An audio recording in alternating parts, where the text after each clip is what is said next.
it's Michelle. Welcome back to my channel. If you're new here, please hit the subscribe button. It really helps my channel grow. This is my friend Erica. She is my best friend, like best book friend in real life. And we're hanging out today and she wanted to pick out a TBR for me. Here it is. I had her pick one book from each of my shelves, which is usually how I do all of my TBRs. But she was a little concerned that I would have read them all. I know. No. You read so many books. I do, but I own a lot of books. So we're gonna quickly go through which books she has chosen and why, and then we will go into the vlog. And obviously I will let Erica know how these go. So the first one is What Alice Forgot by Liane Moriarty. I have had this for so long. I read Big Little Lies and then like bought a lot of her backlist, but I haven't picked it up. Why'd you choose this one? So this is my favorite book. I've read everything by her except for the most recent one, and I love this one. And this was actually, I distinctly remember I went to Mexico a few years ago, and it was in the like pile of books that people like read on vacation and then leave at the hotel because they don't want to bring them home. And so I just grabbed it on like the first day of vacation. I think I read it in like one pool sitting. Like I did not get up. I loved it so much. I bought this because I loved Big Little Lies so much, and this was like her most popular. Yeah, to me it is her best book. Okay. I'm really excited for this one. Also, I'd like to mention that a lot of these are literary fiction. She's definitely trying to get me into literary fiction. Yeah. Okay, next is A Caribbean Heiress in Paris. I just realized this is right. By Adriana Herrera. We actually met this author not that long ago together, and it is signed, which is really cool. Why did you choose this one? Because we bought it together and got them signed together, and neither of us has read them, so this will make us both read them. Yes, I met this author when I met Tessa Bailey, and at that point in time, Tessa Bailey was the only author I had read from, so I'm really excited to read these, especially because the other two authors that were with Tessa Bailey were authors of color. Yeah. And then it was like Tessa Bailey, so I'm excited. Next is Drunk on Love by Jasmine Guillory. I already know why you chose this, but tell everyone. Yes. So Jasmine Guillory is like my ride or die. I love her. I made Michelle go see her with me a few months ago. I'm obsessed. I read everything. We, I think, bought this book at the same time together too. I also still need to read this one. This one just came out. So I'm just trying to make you love Jasmine as much as I do so that you'll always go see her with me. I think it's interesting because this isn't part of her series. Yeah, she went standalone. It's a standalone. So I've only read books in that series. I think it's the Wedding Party series. Yeah. So it'll be interesting to see how she does without that series. I think I've read 2 or 3 books in that series now. So I'm excited for this. I love this cover. And this book is set in like Napa wine country, which is just going to make me want to drink wine. Fair. Next, I also know why I chose this, but this is Garden Spells by Sarah Addison Allen. I bought this after I went to an event with this author, and I have not read any of this author's books, so... this is, like, way before, like, book reading was, like, a hobby or a thing you could do on the internet. Like, I read this book so long ago, and it's held up as, like, one of my favorite books. And I actually... Oh, there's a flower in it. There's a pressed flower in this book. I bought it on Pango. That is such... That's really that cool. That really fits the vibe of the book. Like, you are going to understand that is so perfect. That's great. I actually reread this book this summer while I was in the hospital. This is what I reread. It was on my Kindle, so I just reread it, and I loved it again, like... I don't know, 7 years after I read it the first time. So the event for this author was for her newest book, which is called Other Birds, which I also have, but almost everyone at this event was talking about this book. So that is why I went. I think I was on Pango at that event and bought it at that event. Well, and it's set in North Carolina. Yeah. So it's like a fictional town, but it's basically Asheville. Yeah. So you will recognize. Yeah. That's what she said. You can tell. It's like a fictional town, but it's also Asheville. I really liked this author like in person. She didn't do any signing or anything. The books came signed, but like listening to her talk about her like magical realism writing was really fascinating. So I'm excited for this one. Next is The Book of M by Pang Shepard, and I don't think I pronounced this author's name right any time, but why did you choose this one? So I just started this. Like I've read like a single digit number of pages, so don't get too excited. But I loved the cartographers so much that it made me buy this one. So I'm just gonna make you read it at the same time as me. Great. So I also read The Cartographers, and I gave you my copy, so that worked out really well. I love it. I do know that this one is sci-fi. I think it's supposed to be more sci-fi than The Cartographers, which is really interesting. And I'm gonna actually have to ask Jessby if she's read this one. Yeah, that's a good point. Yeah. I followed her on Instagram too, and I just like love her whole vibe. Yeah. Like I want to be friends with her. Yeah, I'm wondering what her next book is gonna be like. Is this her debut? It was, I think. I believe this is Pink Shepherd's debut. And then last but not least is a very popular book this year, which I am very excited for. I did not get it when Book of the Month put it out, but I got it with Authentic Books. And that is Tomorrow and Tomorrow and Tomorrow by Gabrielle Zevin. I have another Gabrielle Zevin on my shelf, Young Jane Young, and I have a young adult one. I think it's The Amnesiac, something. I know it came out like right after John Green's stuff, but I have never read from this author yet. So why'd you choose this one? Okay, so this is been on the list of books that like I want to read this year. I have not yet read it, but now it's like on that short list near my bed of like books I want to read before the year ends. She also wrote Storied Life of A.J. Fickery, which was my #1 best book a few years ago. I did not know that. I love Storied Life of A.J. Fickery, and when we've done like some of the book clubs pick for other people, I keep putting A.J. Fickery on there. Interesting. I had no idea. Yes. So everyone keeps telling me I'm going to love this book. I believe them because of how much I loved A.J. Fickery. I feel like this author has written so much, and she just flies really under the radar. Yeah, and I haven't read Young Jane Young, but I want to, and I just feel like that's so different than any of the other books.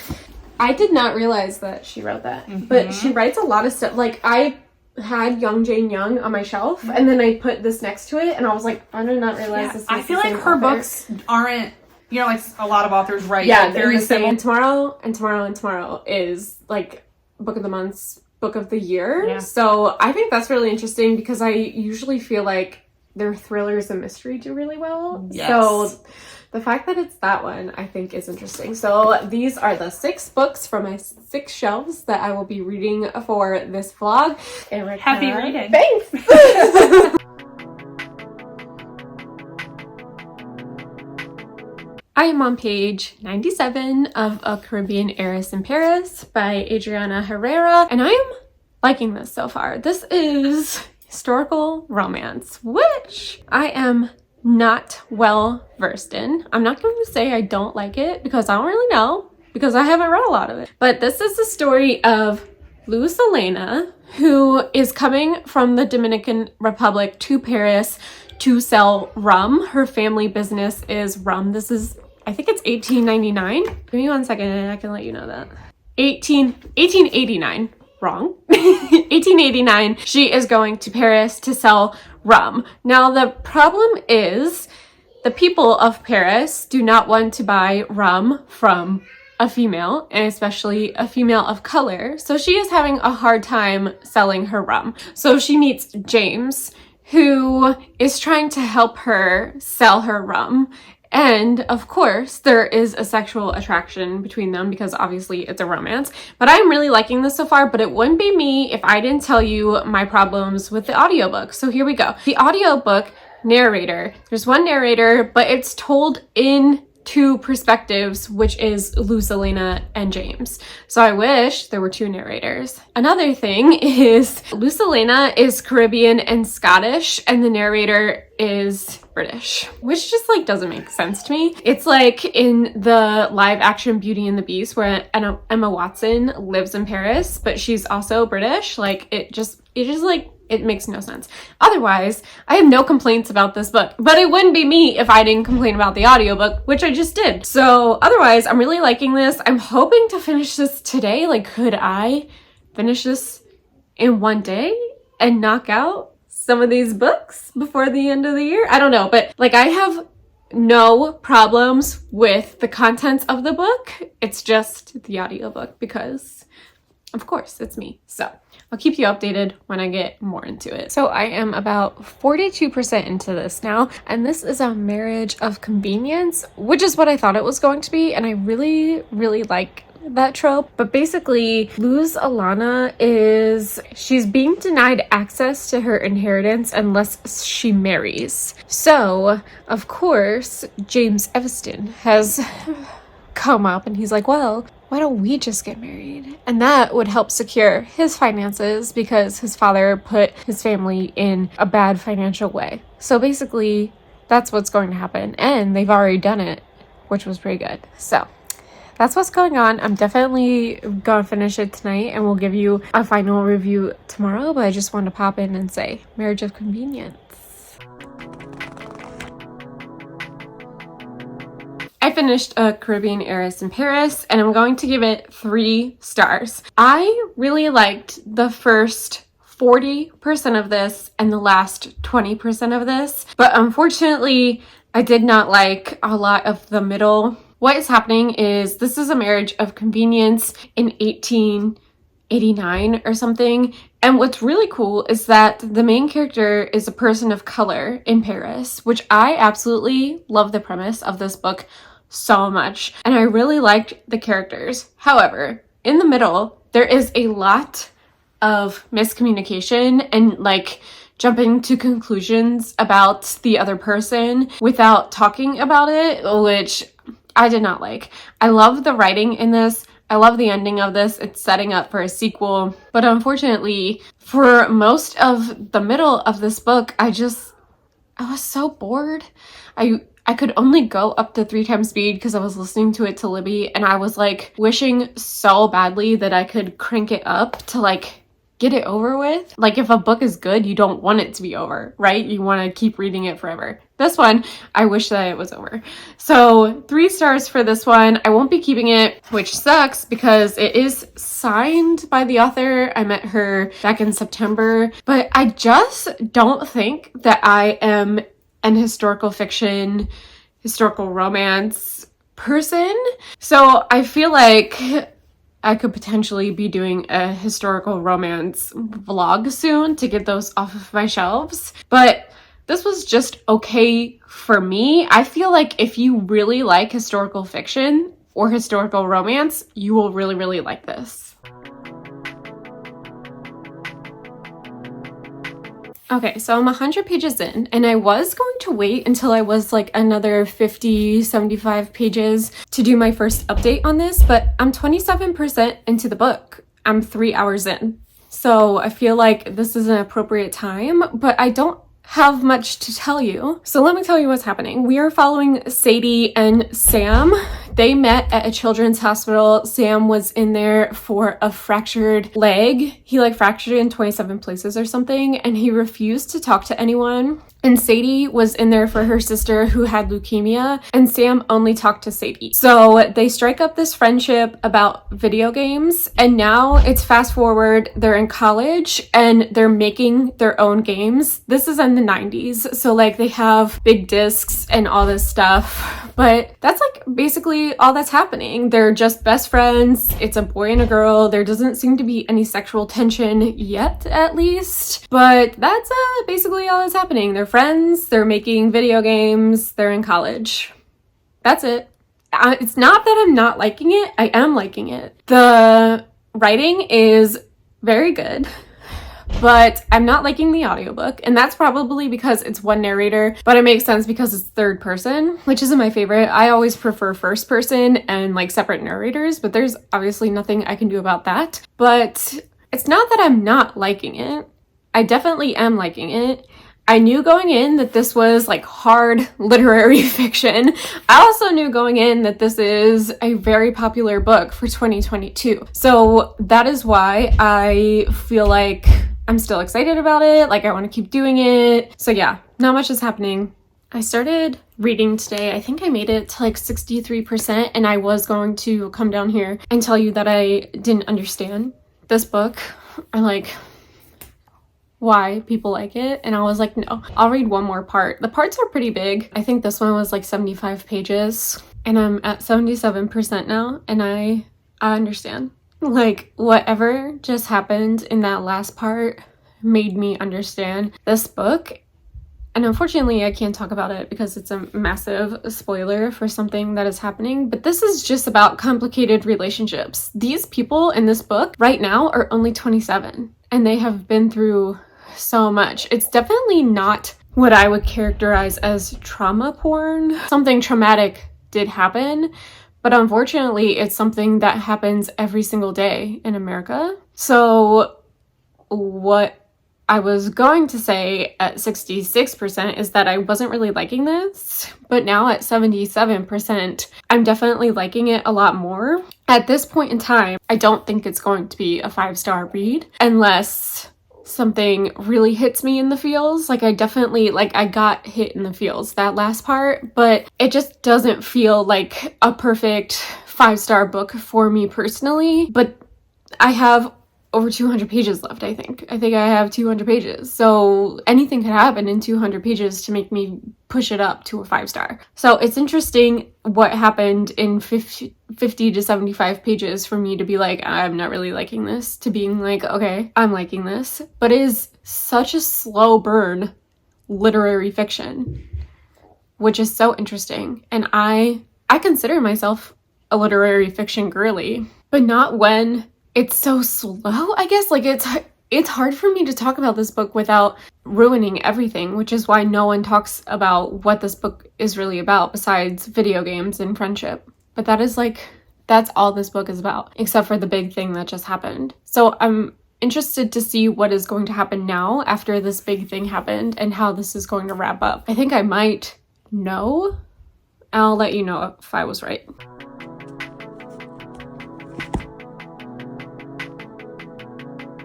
I finished Tomorrow and Tomorrow and Tomorrow.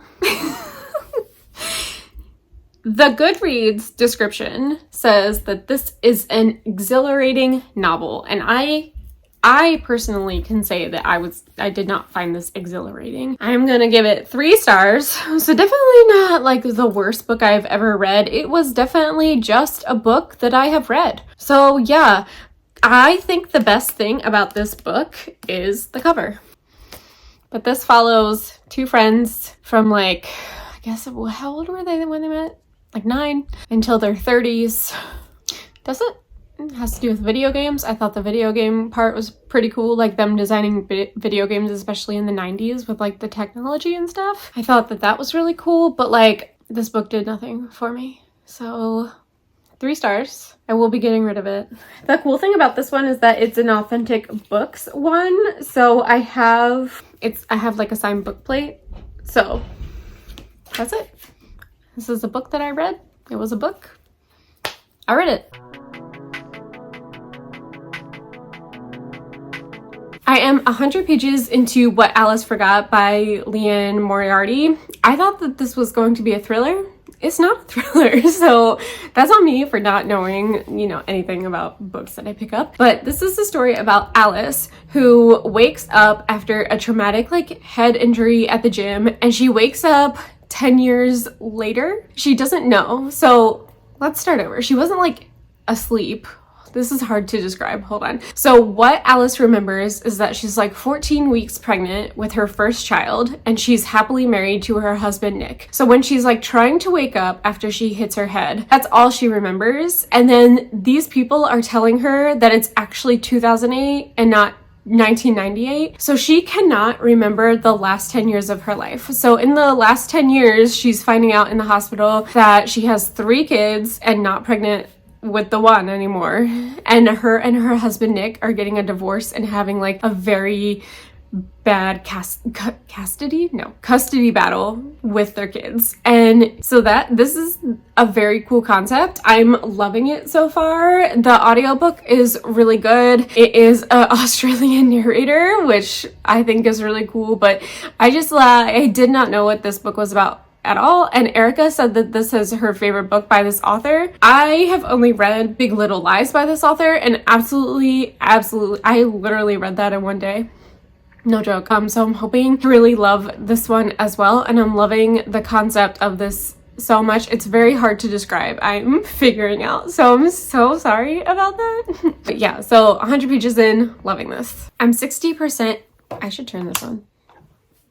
I'm 60% into What Alice Forgot. I'm liking it so much, but I am finding that I would not be able to recommend this to a lot of people because it has so much to do with miscarriage and infertility, and it's a side character who is going through all of this. It's not even Alice, and I just feel like I personally am liking it, but I don't think I would feel comfortable recommending it to a lot of people, so that's difficult. So where I am now is Alice still doesn't know. I mean, she knows it's 2008, but she still doesn't remember the last 10 years of her life. So she has met her 3 children and she can't remember them. Like, all she remembers is being like 14 weeks pregnant with her first child. So that is so interesting. Like, this concept is really good, but it's definitely a lot heavier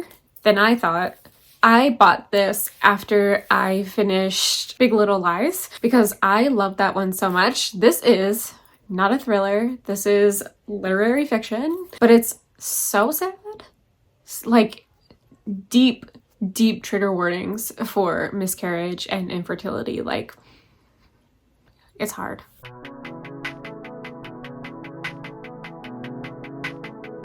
I finished What Alice Forgot. I almost said Allie. Who? What Alice Forgot by Leanne Moriarty. I love this. This was easily a 5-star. My only gripe with this is that I did not like the epilogue. I thought that this was way more believable without the epilogue. So that is literally my only gripe. Otherwise, this was 5 stars. I love the writing. I love the concept of this. This was heavy. Did not think it was going to be so heavy, but like, Big Little Liars? This is what's called? Big Little Lies? Big Little Lies was also heavy. So like, I understand that she is a heavy writer, but absolutely love this. Like I said in my last clip, huge trigger warnings for miscarriage and infertility, but this was an excellent concept, and also the audiobook was really good, but could have done without the epilogue, me personally. I just thought it was way more believable without that epilogue. So yeah, 5 stars for What Alice Forgot. I am 100 pages or 29% into Drunk on Love. This is cute so far. This follows Margot and Luke, who meet at a bar and hook up immediately on the first chapter, so that is always what I want. And then it turns out that Luke is Margot's new hire at her winery, and so now it's forced proximity and very awkward, but I am loving this so much. I love Jasmine Guillory's writing. I just think it is so easy in like a good way. It's just easy, clean, so good, so good. But I'm really loving this story too. It's complicated, right? Because they had amazing sex and now he is her employee, and it's like awkward. They want to be together. They had such good chemistry, and now it's just like they can't be together. So loving this so far. I loved forced proximity, and also I really love like workplace stuff. Also, there's a bit of an age gap. I think it's like 7 years, which I love anything that has to do with an age gap. So really loving this so far. I will update again at 50 or 60% in. This is not a very long book, so yeah, really liking this one. I'm 66% into Drunk on Love. I'm loving this so far. I am just waiting for the 3rd act breakup. Like, that's it. That's all I'm waiting for. But honestly, this feels like it could be a 5-star. It really depends on how stupid the 3rd act breakup is. And I kind of already know where it's going to stem from. So basically, Luke's mom thinks that he's with someone else. And like, for some stupid man reason, he isn't telling his mom that he's actually with Margot and that he's with someone else. I don't understand why. Men are dumb, but like, this is going to definitely create the conflict. So I will come back when I finish this, but I feel like that is going to be the reason for the 3rd act breakup, and I'll let you know if I'm right. But I'm still hoping this will be a 5-star. It's just a good, easy read, which is exactly what I want.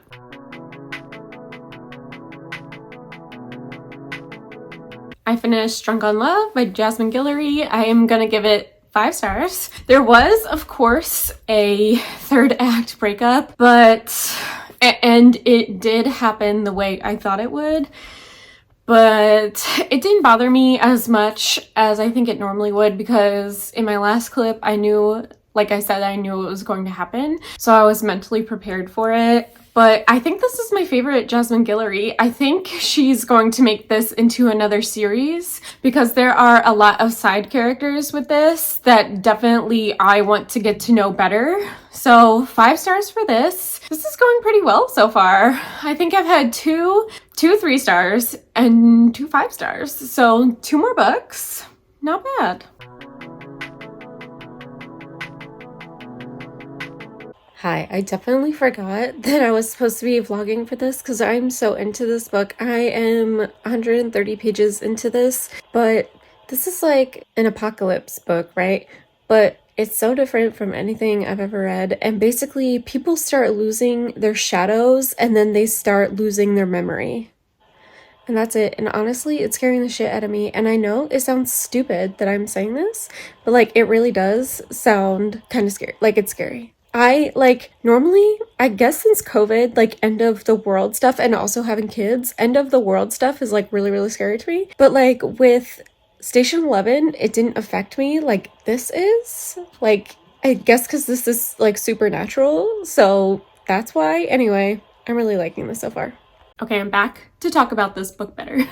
The Book of M follows a couple storylines. We're following Orlando, who is still has his shadow, and he is trying to find his wife who just went shadowless, and he's like coming across all these other shadow people. So we're following him, and then we're also following Max, who is Orlando's wife, and she has like a tape recorder, and she's like telling the whole story of when this whole shadowless thing started happening. So she's like telling this whole story. She's telling me everything that's happened. So she is now shadowless and she's starting to lose her memory. So she's like recounting everything in this thing, but she left Orlando to, I guess, die on her own. And then we're also following this other guy, and I haven't figured out this story yet, but a couple weeks before the shadowless started happening, he also lost his memory and has retrograde amnesia, and they are trying to like see if it like his brain works the same way as these shadowless people. That's all I know so far. Like I said in my first clip, this is post-apocalyptic and it is scaring me. And like other post-apocalyptic books don't really do that. I think it's just the way it's written. I can't describe it, but like I was laying here on sprints reading and I was like, I think it's ever since I had kids, and one of the characters in this was like at a wedding and wasn't with her kids when like the world was falling apart, and I was just like, I would die just right then and there. So I think like that's how my brain worked. Anyway, I'm really liking this so far. I'm 74% into the Book of M. I'm gonna be completely honest with you. I put this down for a week because I thought it was putting me into a slump, and I don't know if that's true or not. Like, I'm on sprints right now and I was gonna DNF it on sprints, but I got so sucked back into the story again. So I don't think it was this book. I think I was just slumpy.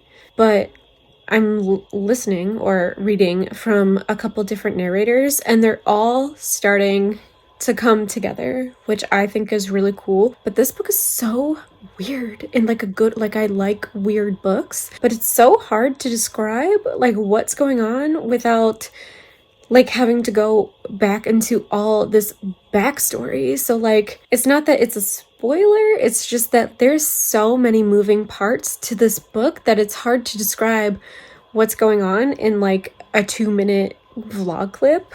So I just want to let you know that I am really liking this. The writing is so good. Some things I'm like, this is so weird, but I'm absolutely loving this. And like, there have been a couple things that happen where I'm just like, it was a good twist. So I'm really liking this one.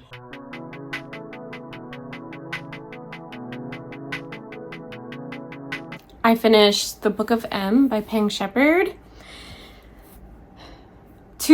I think I said this in my last clip. I started this over a week ago, and then something happened and I stopped reading for a couple of days and my audiobook hold expired, so I had to wait for the hold to come back from a different library. And then I ended up reading 49% in one night, and this is a very large book. It's 500 pages, so I read a lot in one night. And I'm going to give the Book of M 5 stars, which is amazing because the end of this is a complete fantasy. So it starts horror, like the first third, and then the next like half is sci-fi, and then the very end is fantasy, and I am not a fantasy girly at all. And it's not even like contemporary fantasy, because this world is our world, but there's like so much shit going on now, and there's like magic, and there's no shadows, and there's all this stuff going on.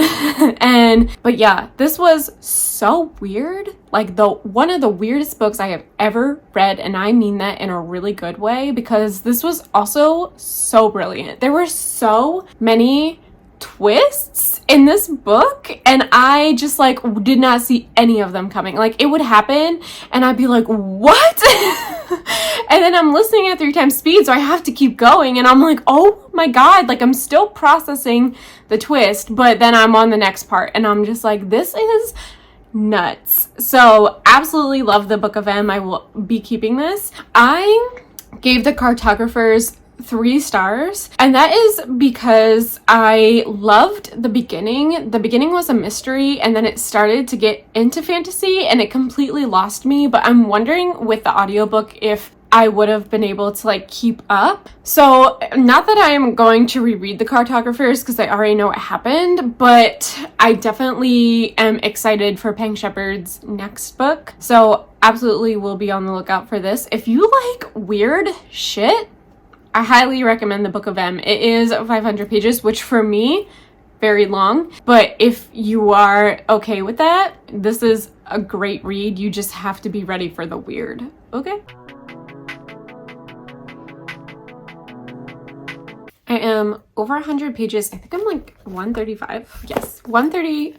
Let's start over. I'm 135 pages into Garden Spells. This is the last book for the Erica project, and I'm loving this. This is a teensy tiny little bit of magical realism, which I really enjoy. But we are following 2 sisters, one who has lived in this small town of North Carolina her whole life, and one who has come back after 10 years of being away, and she brings her 10-year-old daughter. And these sisters and their older cousin have a little bit of magic. The one sister can like bake things. Think Magic Lies and Deadly Pies, kind of. But she can bake things, and like it makes people do and feel things. And then we have the sister who came back, and she has like magic in cutting hair. I know it sounds so silly, but like I would also like magic in my hair because it's this, you know? The older cousin has a little bit of magic in like feeling when things are coming. So her first thing was bringing one of her cousins some bed sheets and Pop-Tarts, and that was for when the sister came back with her daughters, so she was prepared. There is a little bit of drama. So the sister who came back was like dating this guy when she left, and he broke up with her to be with someone of like higher society.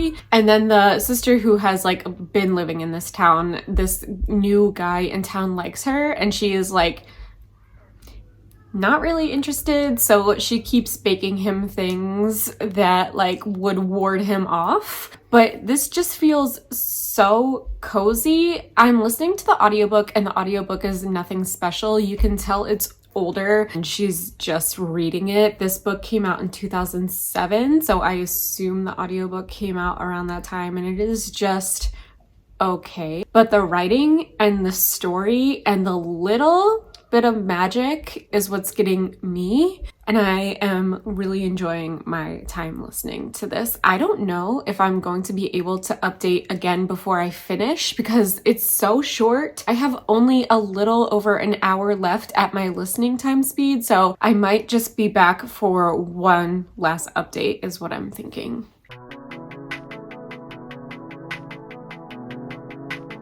I finished Garden Spells 2. Okay, this was good. I'm gonna give it 3 stars. For me, it was a very average read. However, I have Other Birds by Sarah Addison Allen, and I am definitely excited for that. There's something about her writing that's like really enchanting, so I am interested in her other stuff. This is going to make me sound like a super bad person, but I'm gonna say it anyway. I felt like this was too happy for me. And I cannot explain it, but it was too happy. And that just, if that doesn't just tell you who I am as a person, I don't know what else will. So 3 stars for this. I finished the Erica project. Let's do a, what's it called? Wrap up. So the first book I read was A Caribbean Heiress in Paris by Adriana Herrera. This was fine. I literally just talked to Erica about this. The middle for this one was a slog. I love the idea of a Black heiress in the 1800s and like trying to show that she can do anything that a man can do, but it was just very lacking for me, unfortunately. So 3 stars, and I am going to unhaul this. I can't remember in what order I read these, so I'm just gonna do it. The next one is Tomorrow and Tomorrow and Tomorrow by Gabrielle Zevin. This is just simply not a Michelle book. I understand why people are obsessed with this one. However, this was a character-driven book, and the characters never got better for me. I feel like they never grew, they never redeemed themselves for me, and the only thing I liked about this was the video game part. Otherwise, meh. So I am giving this 3 stars, and I will be unhauling it. The next one is What Alice Forgot by Liane Moriarty. I went into this one thinking that it was a thriller. It is not. It is a contemporary, like literary fiction, but I really like this. I gave it 5 stars. The only thing I did not like about this was the epilogue. If the epilogue had not been in there, I feel like it would have been way more realistic, and I would have liked it a bit more. The next one is Drunk on Love by Jasmine Guillory. I feel like Jasmine Guillory can do no wrong. I absolutely am obsessed with her. She is a great romance writer. They were doing it like right off the bat, and I absolutely loved it. It was age gap. It had to do with a winery, and I don't drink. Like, it didn't even bother me. Like, I was very invested in what was going to happen to their business. And then I read The Book of M by Peng Shepherd. This is probably my favorite one that I read, which is nuts because it's like horror, sci-fi, and then the end turns into fantasy. And I am a self-proclaimed anti-fantasy girly. I just like, nothing happens in my head when I read fantasy. I just don't enjoy it. And even though the end of this book was wacky, I absolutely loved it. This was so weird and so brilliant. And honestly, the beginning, like the whole first half of this book scared the shit out of me. And then last but not least is Garden Spells by Sarah Addison Allen. 3 stars for this one. I will be unhauling it. But yeah, this overall was good. I will be keeping half, right? 1, 2, 3. Yeah, I'll be keeping 3 out of the 6. So not bad at all. So Erica knows me pretty well. She's also going to be reading these books and giving me her wrap up. So you will see that right here. Okay. I am back to do my wrap up of all the books that I made Michelle read. And I had read 2 of them when I picked them off of her shelves, Garden Spells and What Alice Forgot. I stand by both of those. Garden Spells is still one of my all-time favorite books. And I looked back at my Goodreads for Liane Moriarty. I have read all but her most recent one, and What Alice Forgot is still my favorite one. So those 2, nothing has changed. So then for the other 4 books I picked, The Book of M by Peng Shepherd. I really liked that book. I did not see the twist coming. I was fully engaged in that. It is not my favorite of her books. I still think that The Cartographers is better, but it was really good, and it was 4 stars for me. And then A Caribbean Heiress in Paris, which I think Michelle and I said that I picked this book because we met this author. And so both of us have signed copies. I liked this book. It was 3 stars. It was really good. I finished it, but I didn't love it. I thought that the history was more interesting than the romance, which is probably not the order I want them to be in. But I liked it. It was good. I'll definitely try other things by her, but it just wasn't my favorite. It was just fine. And then the last 2 books are both books I gave 5 stars to. So we'll start with Drunk on Love, Jasmine Guillory. She is my favorite. She is my queen. She is my favorite romance author, the absolute best. And I actually think that this might be her best one. It's so good. And I read it in like one night. My in-laws had my toddler for a night, and I very much ignored my husband and read this book in one sitting. And then Tomorrow and Tomorrow and Tomorrow. I just know that Michelle and I are going to disagree on this because I could just feel it while I was reading it, but I loved it. 5 stars for me. I am still thinking about it, and I finished it days ago. I have been weirdly, this was not intentional, but I've read a bunch of books lately that all have the theme of like platonic friendship and stories of friendship.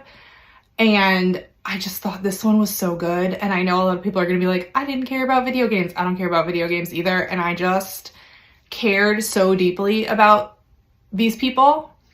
And it took a little while. Like, it was definitely like slow entry into the book for me, but by the time I finished it, I just loved it so much. And I typically like finish a book and start the next book like almost immediately, and I couldn't. I just had to sit with Tomorrow and Tomorrow and Tomorrow because I loved it so much. So that was 5 stars for me as well. So I did this to make Michelle read books that I would love, and for the most part that was pretty accurate. So I'm very curious to see if she loved them all as much as I did, although I can pretty well guess that she's not going to love Tomorrow and Tomorrow and Tomorrow. Thanks for watching my video. See you in my next one. Bye!